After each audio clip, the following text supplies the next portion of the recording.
Back in the mix. So, in for pull day today.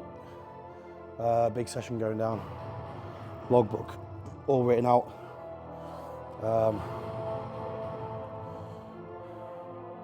So basically, we're looking at 1, 2, 3, 4, 5, 8 movements all together. 1, 2, 6 back, 1 hamstring, 1 calf. And that's how we're going to run things today. A lot of emphasis based on just pulling with the elbows, pulling with making sure that's our kind of line of where we're pulling from, and not letting the biceps take over. There's one thing, when you're training your back, remember to don't let the biceps take over. If you are, you're not training your back. Elbow drive is essential. It's something I think about all the time on every single one of my sets. So, let it sink into your session and take that on board when you can. Today's a late one for me. It is about 10 to 7 in the evening. And the reason for this, is because I was working this morning lunchtime, so I had to travel up to Cumbria this morning for a lunch job, which meant I spent about 4.5 hours in the car today all around, and like I said, just getting into training now. So looking forward to this session. To be fair, this week of training has gone well. Just to end today with a good back session, and this will be our last one of the week, putting us in good stead for the week. So looking forward to today. I'm going to take you through everything, try and give as much information as I can. As I try and get some information out now, but I think it's better to do while we're between sets. What I film is basically just my top sets. There might be a few in there that are back off sets, but you'll kind of be able to notice with how I load them. You should do anyway. If I do film on a back off set, it's usually after a top set. You'll be able to see. So if there's 2 videos of the same movement, one's top set, one's back off, basically. But yeah, currently sitting at body weight 139 kilo, which is about 309, I think, maybe a bit below, 306. Weight is struggling to move for the moment, has been for the past couple of weeks, and just trying to take that on board. And obviously we're trying to make bodyweight move, but it's at a sticky point right now. When you are pushing the bodyweight to the limits and pushing those boundaries with bodyweight, it will stick, because all your body wants to do is drop the weight. But obviously we're trying to force it and force past that, and we're trying to put on size and put on weight. So hopefully in the next couple of weeks we should see bodyweight move. Once it does, it will kind of start to snowball then. Once it gets some momentum, it should start to move. So we're going to crack on with this,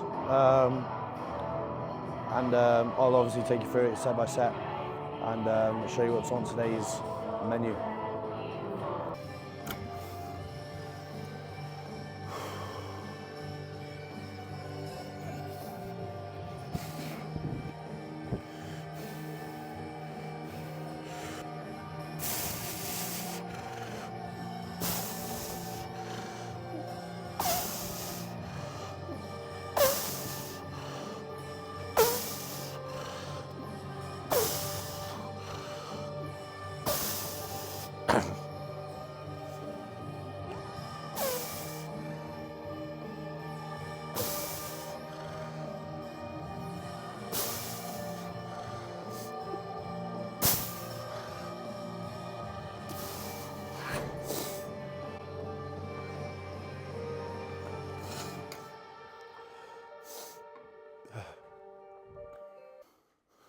So, onto T-bar row. Rear delt's done. It was good set, or sets. Got a nosebleed on the first set, as you might be able to see from here, from there. So that was fun, just the pressure of being up there and, you know, my delts forcing in my neck caused nosebleed. So that's kind of something else that does not happen on the regular, but does happen a bit more often. You know, I'll go through a whole prep without having one nosebleed. And then off season, when you're pushing things, there's a lot of pressure in the body anyway, from the food, from the training, from just being heavy, that I do experience some nosebleeds. Very randomly as well. Maybe body temperatures just, you know, might have just got hot very quickly, which, you know, is kind of normal at the start of a session, but so yeah, I had to go and clean it up. On the T-bars now anyway, so now it's a nice run with some big movements. T-bar row, wide grip lat pull down cables, single arm hammer strength pull down, single arm ISO row, pen lay row, plate loaded RDLs, calf raises. It sounds like a lot, but it's not really. It's just a lot of heavy work, but it's one of my favorite sessions, this kind of part now. I kind of go around in a circle because that's how like the machines are set up. So it's quite nice really, I get a little walk around the gym as I go around, so it's quite a nice setup. Yeah, I literally go there, round to there, round to there, next door, and then up here, so nice circle. Second time, I've actually worn earphones for years. I was never really an earphone person, never really needed to, never thought I needed to, but recently, I don't know why, I've just been getting in my own head a bit more between sets, especially on a night like these where it's an empty gym. I've got the music off anyway because I've got earphones in, so it's very quiet. I can, you know, between sets, if I had music on anyway, I would get in my own head because there's nothing to like focus on. You know, normally when you're training in a gym with loads of people, you can kind of, between sets, have your thoughts in your head through what's going to be the next set and kind of glance over, you know, watch a few people training, and that kind of takes your mind off things. Where it's like silent, you know, so it's like just using these have really helped when the gym's quiet, just for me to stay fully locked in, like I've got blinkers on, and kind of just move around. So that's kind of what I'm running with now. I'm going to try it for a few weeks, just see how it goes. So T-bar row, I'm going to stop rambling because I will ramble. T-bar row, top set back off, get into it.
T-bar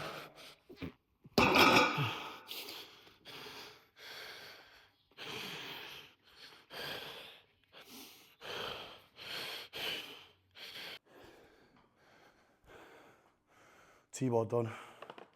Hopefully you can see me from there. Looks like the camera's angling in the other way. T-bar done. Good 2 sets on there. What was I was going to say, you'll probably watch that back, or you'll watch it before and think, no, he's just chucking it. He's just chucking from A to B. That's what it looks like, but every single rep I'm contracting my back and I'm letting the load fall off my lats and upper back. I would say my back mind to muscle connection is pretty good. That's been worked. It wasn't. It's been worked on a lot. Every single session, just trying to nail that. And it can get better. It will get better. But I mean, at the moment, yes, I could probably slow it down. Yes, I could probably keep my chest on the pad.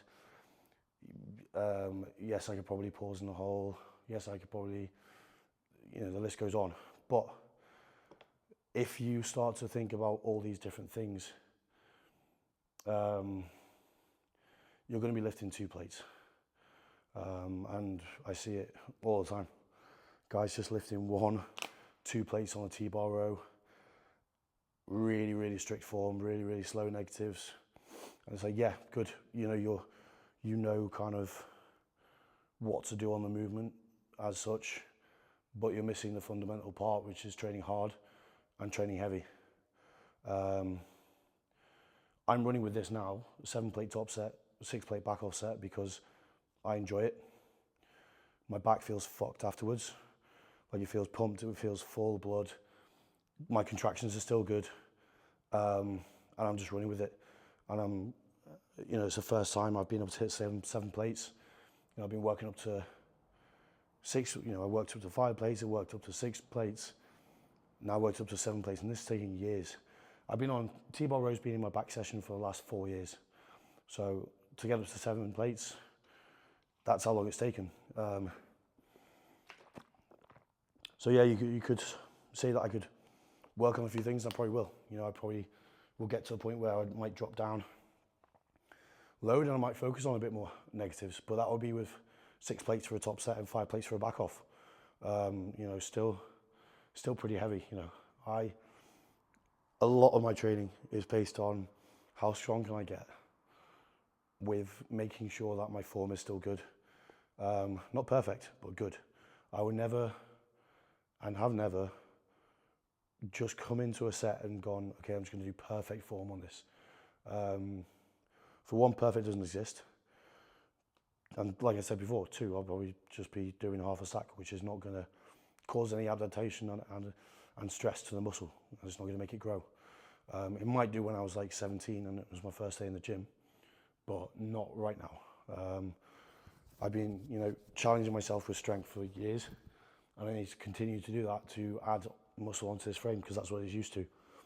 I just need to continue that and make my form better and better and better and better. 7 plates. I obviously want 7 plates to be like chest firmly on the pad, squeezing right back, slow. It's going to take time. It's going to take more of what I just did there, and just causing more stress to the muscle, like just putting weight on the bar and letting your lats drop and upper back fall is causing stress on your upper back, just holding 7 plates. If you can rep that, even better. As many as you can get in a set. So anyway, inch workout at the moment. Today's a high day, so I'm actually doing my high day protocol today. I had an off-plan meal last night, high day protocol today, so no off-plan meal tonight, but more carbs around training. So pre-workout, I had an additional 2 square bars, which is 50 gram of carbs. I don't really count the fat in those. There's only 5 gram per bar. Intra workout, it's an added 50. I think. Yeah, and added 50 gram of carbs in my intro. So this is now 160 gram of carbs here. I also do in my intro workout, so that's 160 gram of carbs, 30 grams of clear whey, which has recently been added. Aminos, creatine, electrolytes, that's it. That's every single session. And then the carbs just get moved up on high days. And then post-workout, I'll have my cereal and 2 cookies as well, which is the part of the high day protocol. So 2 additional cookies onto my post-workout. So I've got 2 meals left for today. It's currently 8:15. Yeah, I'm going to be home for about 10 probably at this rate. So 2 meals to get in, standard, going to bed at midnight. That's kind of my normal bedtime at the moment, which is solely down to the off season and pushing the food. When I'm in prep, I'm in bed by 10:30. I'm up at like 4:30, 5 in the gym for 6. At the moment, this is the first time that I've had to change my kind of bedtime routine, just because of the amount of food I'm eating at the moment, and I'm not prepared to force food down, like meal on top of a meal.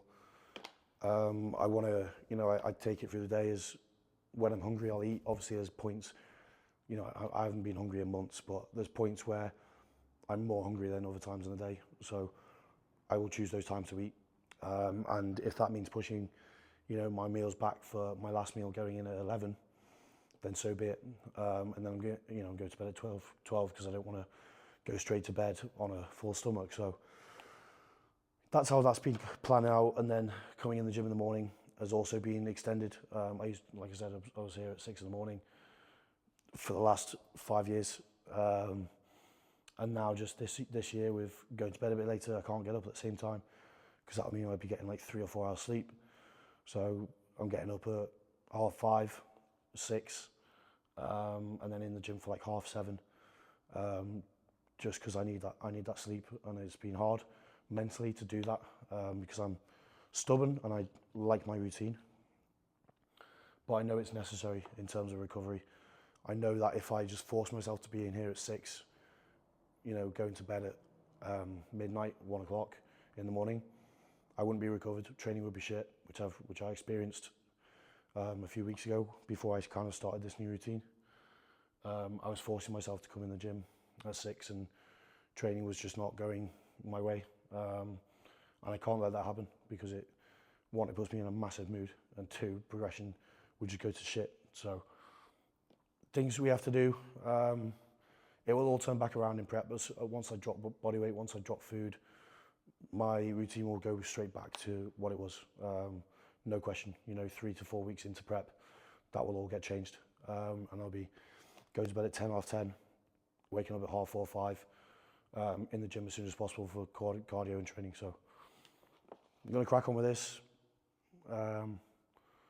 Wide grip lat pull down, and then I'll show you a few sets on there.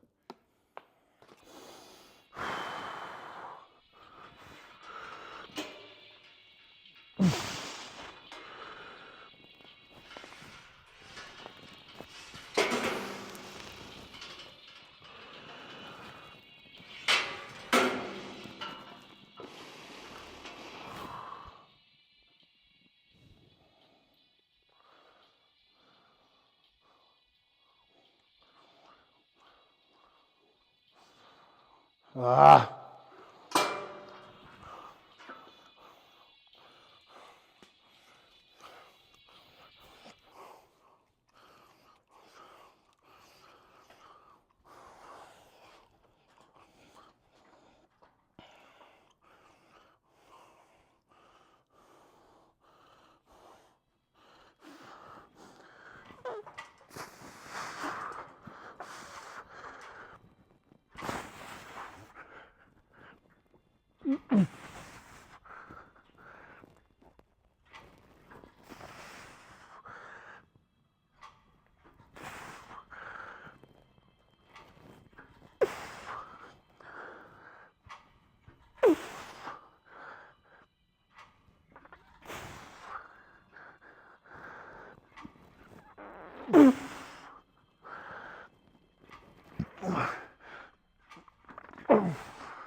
Just turning around for this one. I can't be asked getting up. We've had to improvise. Lat pull down, sometimes the coils at the bottom, the springs, sometimes come out with the rods that feed the weight up the whole machine. They've both just popped out. So to put them back in is a two-man job, because I basically have to pull the stack down and someone has to slot the rods back into the little holes. So we have to scrap that, unfortunately. Move on to this piece here. Just trying to find like another upper back movement. This seemed, had a look around, this seemed pretty good. So I've just stacked it in about 12 reps, I think. Just a upper back pull down from midway. I was going to do this prime that I'm sitting on, the prime row, but it's pretty similar to the ISO row that I'm going to do. So I wanted to do a pull down just because I've done T-bar row and and that. So 2 sets on here, top set, back off, same as my wide grip. And then come in. I'm going to have to probably change that wide grip pull down out because I've got a few more sessions here by myself and I can't be doing that with that happening again because it means I just have to scrap the movement, which is annoying. I always know there's some, there's potential for it to fall out. Last week was okay. This week it happened on the 3rd rep. So it's just because we've got a gym pin it, and obviously when you put weight on top of a stack, it moves it forward. So what the rod's going to do, move forward as well, and get stuck basically on the weight inside, on the plates inside. So easily done, but annoying. So I'll have to fix that tomorrow. So we'll just use this one more set on here, and then we go to our hammer strength and a bit more plate loaded stuff.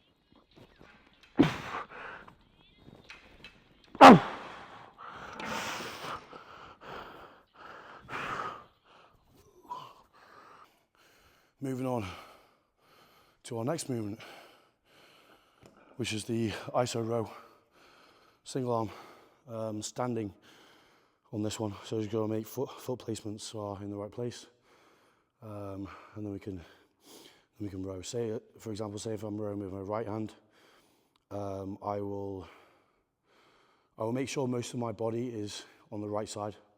No. Make sure most of my body is on the left side, so that my right arm has free movement to move as close to my body as possible. If I was to line up straight with the pad in the middle, I'd be slightly off, so I'd be rowing quite awkwardly like that. So if I offset a bit to the left, it leaves a straight line for my right arm to move. So that's my kind of setup on this. Handle-wise, just straight on really. No, it's here, isn't it? It's this one. Straight on here. As you can see, that's not all the way top. It's not all the way bottom, slightly pretty much in the middle. Middle to bottom, really. Because we're trying to get that lower lat. And the feeling that we want to feel when we're training our lower lat is a pinching sensation. Almost like you're about to get cramp. And it should be like, how I imagine it is like say your lat comes down like that. Let's do it that way. Say your lat comes down like that. It's like a pinching here. So that's kind of what we want, is like, that's what I'm aiming for here. That's kind of how I visual it. I visual like my lat in the position, and then what I'm trying to get is that corner of the lat. So I'm really trying to focus on getting as low as possible. Elbow drive is a must here. If you're not driving your elbow, you are not hitting your lower lat. There's no way.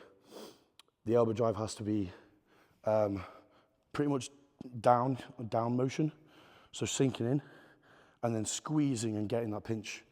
So that's kind of what I'm doing on here. Excuse me.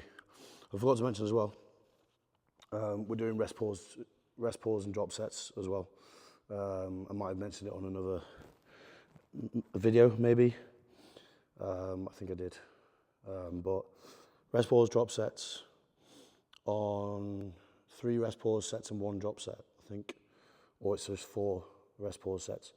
All to be done on my back offsets. So top sets remain just straight top set. And then when I move on to the back offset, it's back off, take it to absolute failure. 15-second rest, back in as many as I can do. So we've got this to do, pen lays, RDL. What I tend to do, once I get like further into the session, is I will do less feeder sets, so less warm-up sets before my top set. Obviously the main work we're trying to do is our top set, back offset on every movement. So the least amount of work we can do to get to that top set, the better, because you're just saving energy. So I'll load this up. My top set here is 6 plates. I'll load it up to 4. I'll do 2 reps, 5, 1 rep, top set. The same with my pen lay row. I'll probably literally, I might do 2 plates for 2 reps, make sure everything feels good, make sure, you know, hamstrings are a bit stretched out because you're in that bent over position. 2 reps with like 2 plates and then working set. Same with the RDL. Top set on there is like 6.5.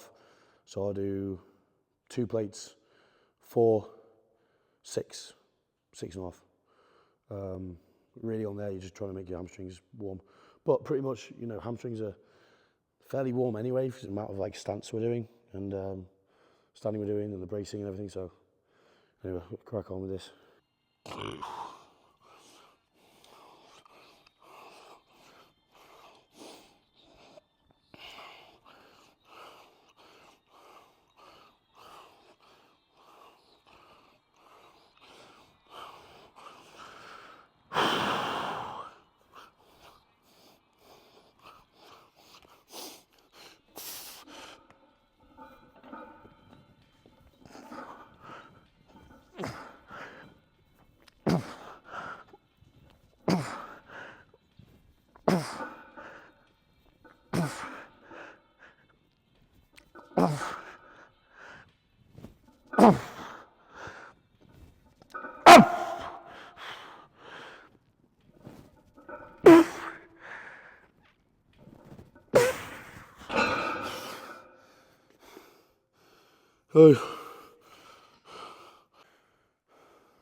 So that's ISO row done.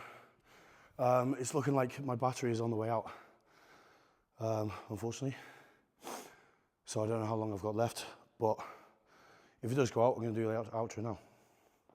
Outro simply being thanks for watching. But yeah, that's pull. There is 2 other movements. If you see him, yeah, you will see him. But I'll just do an outro now, and I'll put the next 2 movements next to this. That's pull. Wrapped up week 7. About 12 weeks left, I think, of this improvements phase, and then prep starts. Looking forward to it though. I'm looking forward to seeing what we're capable of doing this year. Making a mark this year for sure. I know that. To me, the goals I've already set have already happened. They've already happened. For me now, it's just going through the days and counting down days until I get to do that goal. and tick it off. That's kind of how my mind works with this. You know, nothing is, what's the word, unachievable. If you manifest it, you know, I've manifested everything. All the shows that I've done over the last 2 seasons, I've manifested months before off-season. I used to think about it in training, you know, the shows that were lined up. I used to manifest, you know, thinking of my name getting called out for first place and what it would feel like, you know, what I was going to do after, what I was going to eat after I won. And, you know, everything that I kind of manifested came true. So I do strongly believe in that. You know, I've manifested my whole bodybuilding career pretty much. Obviously not down to like each and every show, but what I want to do and achieve. And like I said, it's already happened. It's just a case of going through the day-to-day and enjoying this process. Because at the end of the day, that's what it's all about, enjoying it. And if you're in bodybuilding and you're not enjoying it, get out real soon. That's not me saying in a bad way. I'm trying to help you in terms of it doesn't get easier. It doesn't. You've got to have that pure, raw passion for it if you want to take it all the way. Now, I can't really. I don't really like to talk about things like this because it's like I'm still, you know, I'm not a pro yet. I haven't done bodybuilding for 20 years. You know, then I feel like I could talk about this stuff. But I'm just going on my past experience of what I've done. You know, I've been bodybuilding or training for the last 9 years, nearly a decade. So I'm just going off my experience and the shows I've done and the experience I've had, and what I've done, mindset-wise, training-wise, and just showcasing it. Hopefully, you know, it helps someone who's seeking that, or maybe you can relate as well. So that's what all these social media platforms are about. But if you do want daily updates, physique updates, training, every single training session I film and post, every single one. So if you want to stay on top of that, that's Instagram, henry.taylor. If you don't have to. It's completely up to you. My Instagram's very monotonous, but some people seem to like that. So, but I just showcase the reality of bodybuilding and what it actually installs for people, you know, young guys coming up who maybe want to get into bodybuilding, need to know what it looks like from the inside. And it's boring. It's every day. It's, you know, relentless.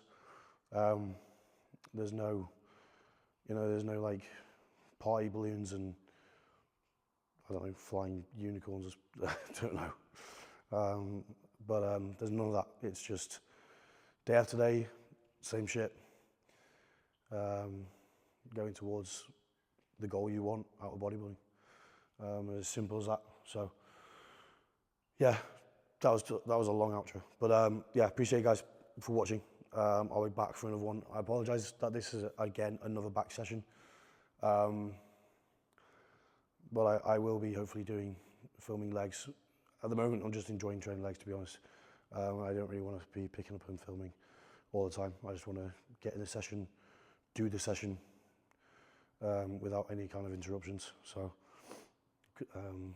yeah, I will film something. Not sure yet, but yeah, we will. But yeah, cheers, guys.